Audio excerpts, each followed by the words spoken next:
Yo, what up, y'all? What up, y'all? This your boy Teddy B, and I'm here on behalf of the Hills Podcast. Shout out to my brother Young Eli. Shout out to my brother Sonny.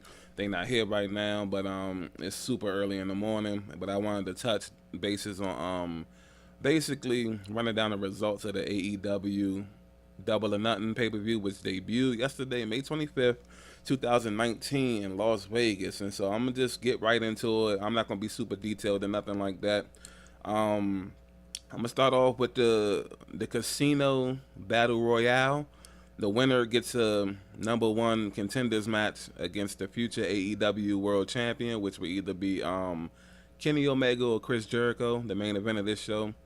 So this was a different format of a battle royal. I like how they came out and in groups, basically suits of cards or whatever, like aces and et cetera, et cetera. So when they got to the Joker was Hangman Page, whose match with Pac, formerly known as Neville in WWE, was scrapped due to creative differences. Hangman Page ended up winning this match. This saw old stars like Tommy Dreamer, Billy Gunn, other stars, MJF, anybody that follows him. A double amputee wrestler. I'm not sure of his name right now, but just a bunch of nice spots in this match. And if you can go to YouTube and catch the highlights, I would advise you to do that because that definitely was a fire match. The crowd was very into it the whole time. At least from the highlights, it looks like that. Hangman Page and MJF were the last two. Hangman Page ended up eliminating them, basically earning the number one contendership shot. And basically, I'm gonna move on to Kip Sabian versus Sammy Guevara. Sorry if I'm not saying that right. This one, although I don't know these wrestlers, this one was interesting because of the the weigh-in, which happened Friday. Kip Sabian got low blowed at the weigh-in by Guevara. So I'm automatically like, which is I've never seen nothing like that before. He got low blowed at the weigh-in. So basically, Sabian defeated Guevara, getting the revenge. And I'm interested to see where this storyline goes. I hope this is not just a one-off. This was a nice back and forth match. Movesets were decent, you know what I'm saying? From the highlights, I give it an A. Like I said, hop on YouTube, see if you can find these videos yourself. Next, we're going to go to SCU versus the Strong Hearts.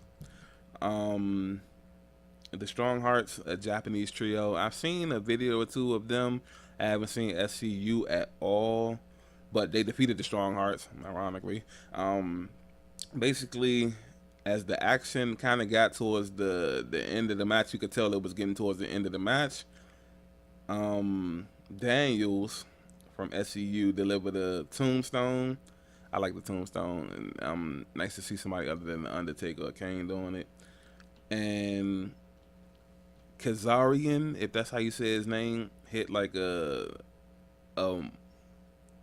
moonsault type of move and secured the win. Basically, I guess I can't judge. I'm not gonna grade. I'm not gonna do grades no more because off the highlights, every grade would be a A, I guess. You know what I'm saying? So basically, that will bring us to the first women's match of the night, which saw Callie Ray go against Nyla Rose and Britt Baker versus Awesome Kong. And I have no idea about none of these female wrestlers, but what I can say is, Baker, she won with a brain buster neck breaker, and these females were receiving shout outs from WWE female wrestlers after the match, including Sasha Banks. And that was very interesting to see. I saw that on Twitter because I follow her on Twitter, so I did see that part. You know what I'm saying? So, I guess Cody Rhodes' wife, Brandy Rhodes, she'll be like basically in control of like these female matches, and I think there was another one later on, but I'm not sure. But moving on, we got the Best Friends versus Angelico and Jack Evans, which saw the Best Friends defeat them. Chants of "Who Are You" broke out in the arena. And like I said, I don't know. I pretty much don't know any of these wrestlers. If you didn't come from WWE, I probably didn't know you. So I would have been there chanting it too. You know what I'm saying? But that's what AEW's for. That's what we've been complaining about with WWE. It's the same old, same old. So that's what AEW is going to give us. They're going to give us the unknowns. They're going to give us the, basically that. So, moving right along, we're going to get to the Murderers Row lineup. And basically, these were 3 straight main event-esque matches. And we're going to start with Cody Rhodes versus Dustin Rhodes, which started with him revealing a throne with the symbol that Triple H, Hunter Hearst Helmsley, uses in WWE, the cross, the Celtic cross, basically, and smashing it with a sledgehammer. And my opinion on that is, it's a new era, man. It's a new era. That's the only thing I could think of. It's a new era. They're here. They're not playing games. They're here to be competition. They want to take wrestling in a different direction. It's a new era, man. Dustin Rhodes, which everybody pretty much knows is Goldust from WWE. We knew he wasn't going to win this match, but it was still symbolic of the brothers going against each other and their family heritage of their father, the American Dream, Dusty Rhodes, and just having to go against the McMahon family, what the McMahon family put them through all these years, and to see them like form their own company and be competition against them, it's something special. Again, of course, Cody Rhodes won. He definitely played the heel role this match, low blows, things of that nature. And after the match, we saw another match that would be, created for the July pay-per-view. I think it's a pay-per-view, not sure. They'll team up to face the Young Bucks. And this is going to be awesome. That's going to be awesome.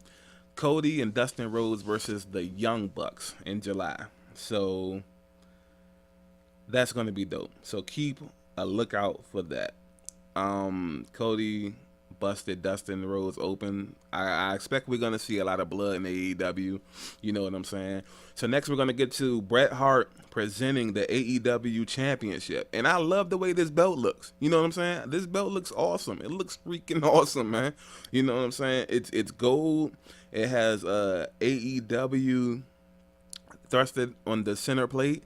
Basically, it looks like a 90s championship belt, and I love it. I'm tired of this new stuff, man. I love it.